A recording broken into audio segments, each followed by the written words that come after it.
competition is very important, and you always have competition, whether it's the direct kind of competition that we had from Ha, which said, hey, we're a comedy network, you're a comedy network, and we're going to eat your lunch, or it's indirect competition. You got to remember, when I pitched Comedy Channel to HBO, the first objection was, there's so much comedy on television already. We don't need a whole channel full of comedy. That was it. And that was right. I mean, you had Saturday Night Live, you had Johnny Carson every night doing comedy, you had sitcoms, you had variety shows. There was all kinds of comedy all over the dial. So that's the secondary kind of competition you're running up against. So when we became Comedy Central, we had to think about how we were going to differentiate ourselves from the rest of the comedy that was around, how we were going to make ourselves what I used to call a place for comedy, where people wanted to go and they could go and know that they were going to get a certain kind of comedy. And what we found out pretty quickly is, unlike Ha, which had defined themselves as comedy for people from 5 to 95, that's a pretty broad demographic. Comedy Channel had really tried to narrow themselves down. We were looking for young, 15 to 25-year-olds, younger people. And we quickly became the comedy network of edgy young comedy when we became Comedy Central. That's what we decided to do. And that worked. We started getting younger men, especially, and young men, by the way, in the advertising business at that time, especially, you could not get young men to watch television unless it was sports. That was it. That was what they were watching. So the idea that we were bringing young men in significant in numbers, was very impressive, and we started charging a lot for our advertising, and that was a very good thing, as you can imagine, because that gave us more money to work with to get more and better programming, and that's what we did. And I love in the book how you talk about how there was a lot of executives that would come and they'd be like, when they're referencing the Comedy Channel or just anything related to the channel, was, I don't understand this humor. I don't get it. It's not that funny. But my kid, he thinks it's hilarious. And I think you all touched on something. That's absolutely true. When when we first started the Comedy Network, and when the Comedy Network wars were going on between the two of us, we were selling to advertisers, but more to the point, we were trying to get cable operators to carry us. There was you remember cable operators, there's one in every city. Now, a lot of them are owned by the same guys, Cox, Comcast, whatever. But in those days, you had to go basically town to town and say, will you launch my comedy network?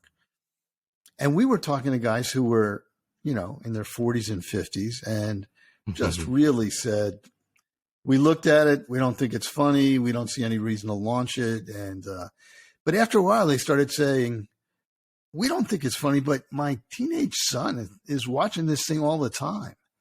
And that was one of the clues.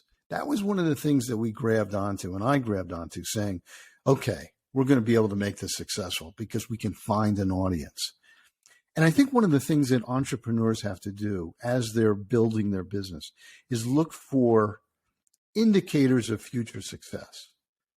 Because success, when you're successful, when you're making a lot of money, or when you sell, or when, or you get bought by another company, or you're celebrated as the best brand.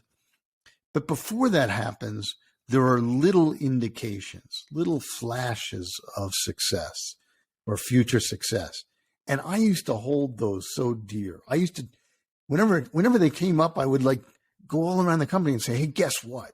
This is what I just found out. This is what's happening. And this is why we're going to be successful. When MST 3000 came in to the Comedy Channel, do you know how it came to us? They mailed it to us. And that was before we even launched. We got a cassette tape, video cassette in the mail with a letter that said, hey, we hear you guys are launching a comedy channel. Is this something that you might be interested in? And of course, we put it in. It was brilliant. And it was also television that would have ended up nowhere else, right? It was not going to end up on the networks. It was not going to end up on HBO. It was rough and ready. It was handmade television, right? And it was funny as hell. And when I saw that, I said, yeah, we are going to be the center of the comedy universe, because great comedy is going to find us. It's going to come to us after a while. We're not even going to have to go look for it. And that was one of the things that I talked about even early on, before we were successful, saying, look, we are the place for comedy. Comedians come and hang out with us. They did. We'd get comedians coming and just hanging out at the studio just because that was a great place to hang out. Either they were hanging out there or they were hanging out at the clubs, but the clubs didn't open till, 8 at night. So all of these things were contributing to the idea that, yes, we were starting to really become what we wanted to be, which was the center of the comedy universe. Yeah, I think this is a great tip to all our listeners, is to know how to listen and look at the data and do consumer testing, and just know that, yes, it's important to be present in what's going on, but to also look ahead and see what else you can do. And I love the idea of build it and they will come. And at the time you were creating this new space that wasn't really there before. So I had a quick question related to leadership that I wanted to ask you. And I know that you're the creator of a successful TV channel, garnering massive audiences and in 30 million households across the globe. So what would you say are 2 character traits that are responsible for your success? And if you want to maybe tell a story or give an example of how that trait contributed to your success. Well, the first thing is you have to have passion. You have to be passionate about what you're trying to build.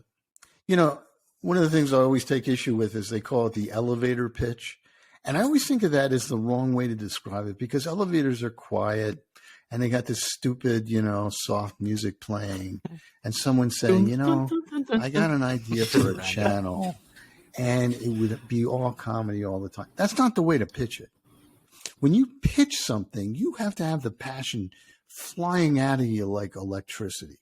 You have to get people to understand that you think this is the greatest idea in the world, and you've got 500 reasons, and you can't wait to tell them all of the reasons that this is going to be the greatest thing in the world. And let me tell you how that paid off. When I first pitched the chairman of HBO, I had pitched other people at HBO and they said no, but finally I got in to see the chairman.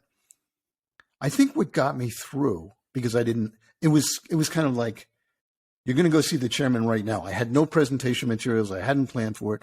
What got me through was passion. I was so excited about it as I was telling him about it that he got excited about it. And I think that is something that's very important to remember, whether you're talking to potential investors or your friends and your girlfriend. Whenever you're talking about it, you got to get excited about it. Because if you're like, yeah, it should be good, that's not going to work. You got to have passion. The second trait, and I don't know if this is a trait, but I talk a lot about it, is vision. And I think great leaders have great vision. When I first started talking about the channel, I realized that saying, hey, we ought to start a comedy channel because there isn't one, that's not vision. When I started to say we ought to start a comedy channel because if we do and it's successful, in 10 years, we are going to own comedy in America. Now, think of the difference between those two statements. And when I told the chairman of HBO that we were going to own comedy, he just thought that was the greatest idea in the world, because he liked comedy to begin with. He knew it was a great, money maker and entertainment. The idea that we could own comedy, that we could be the center of the comedy universe, that great comedy would find us. Vision is what's going to be how your product or business is going to change the world, how it's going to change the world. And that's what leadership brings to any kind of endeavor. Yeah. Thank you, Art, for sharing that. And I want to go into, even like when you were talking about your pitch, I really admired how after you've got the no from I think it was Bridget, or you at the time your boss, you got the no. I pitched her. She was the head of HBO programming. So I thought she was Mhm. the right person to talk to. And then what She, I found admiring was you still kind of you had that disagreement. You had that passion that even when people came by and said, "No, that sounds like a ridiculous idea. I don't think that's going to work." You still kind of persevered and went through. And then you had one of your really good friends that helped get you to Michael. And then I thought it was just fascinating how when you were going through that moment of the pitch, you were like, "Oh my gosh, I feel like I'm talking a lot, but this feels just great. So I'm just going to pour it all out there for him." I just thought that was a great moment in the book, just because a lot of times people have those thoughts, and that's kind of what I want to bring up. Those thoughts of like sometimes um, the thoughts that we sort of self-doubt, right? We kind of have this, sometimes we have this negative self-thinking, or just from hearing the noise, right? And the rejection. How did you tune that out when you were working on this, on pitching the channel? it's a good question. And I had convinced myself, partly because I love comedy so much, and partly because I had done my homework. I really did, think about the financials and how to do it and how to bring it into the world, and what it would mean and where we were in the history of cable. There were only a handful of cable channels in those days. I had really convinced myself that it was the right idea. And so the way I talked to myself about it, I said, look, either we're going to do it or somebody else is going to do it. I guarantee it. And that was the way I ended up, getting people to listen a little bit more. Because when you are trying to pitch an idea, when you're pitching an idea, what's the easiest thing for the person you're pitching to say? It'll never work. That's the easiest thing to say.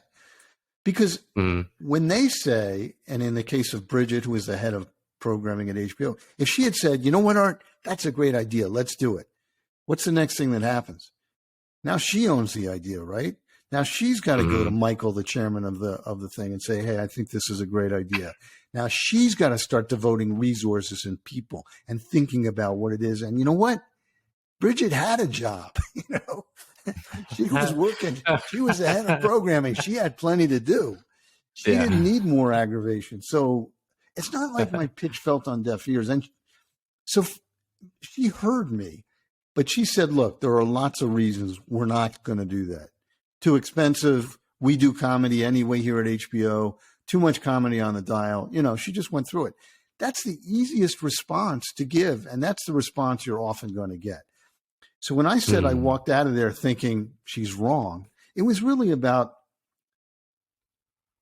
not that I was going to be the one to do it or had the best insight, but I knew somebody was going to do it. And I just really wanted them to think about whether it should be them or not, whether it should be HBO. And really, I wanted a job at a comedy network. Remember, that's how it all started. I thought I should be working at a comedy channel. And if, the only way it was going to happen is if I started it, okay, I'll start it. Yeah. So that's really it. That's really, but it's not only that first moment. The first year we were a failure. The first year of Comedy Channel, it was considered a failure by a lot of people, including the press, especially the press. The press was happy to knock HBO down. The press was happy to say, hey, the most successful channel in the history of television, they're screwing this up royally. And let me tell you why. That was what the press was doing. It's not funny. They're not putting enough money into it. All kinds of stuff we got from the press. And every day I went home thinking, oh man, how are we going to keep this going? And I go in the morning thinking maybe this is the day they were going to shut us down. But I also went in saying, okay, what's working and what's not working? And let's do more of what's working and let's do less of what's not working. And that's how I approached every day. Yeah, a theme that we've been hearing in a lot of our interviews is, as an entrepreneur or anyone with an idea, you have to be willing to take the risks. You have to be willing to hear feedback and respond to that, or as you said, react to it. And it's okay to receive criticism. I think a lot of the millennials and Gen Zers just want to come off so polished to the point where no one can really pick at them or critique them. But from your story, we know that it's okay to receive criticism, to take the risks at first and not do as well as you thought you would. That's sort of part of the process and part of the journey. And if you're not willing to do that, then maybe you don't really want to bring your idea to life. Yeah, you you're gotta absolutely believe in right. it. You're absolutely right. It's about, I mean, criticism is important. It's as important as research. It's kind of like cheap research. Research is actually getting that. No, it's true. Research is actually getting out there and talking to actual people in enough volume that you get a real feel for what's going on. Criticism, as I said, is cheap research. Somebody comes along and says, you know what? I was watching the channel. I don't think you have enough of this, and I think you should have more of this. And somebody once said that to me.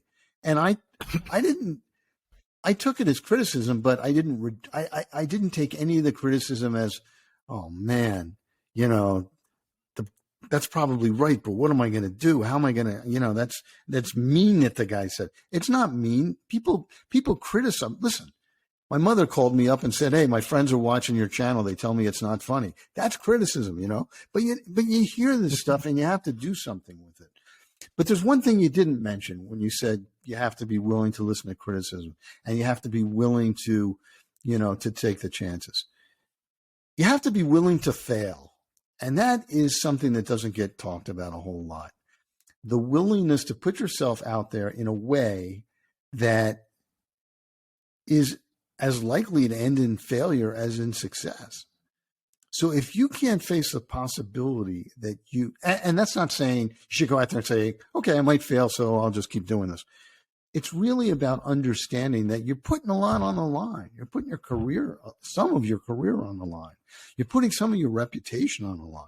You're putting a lot of things on the line. And that thing could fail for reasons that have nothing to do with you. You don't get the funding that you thought you needed.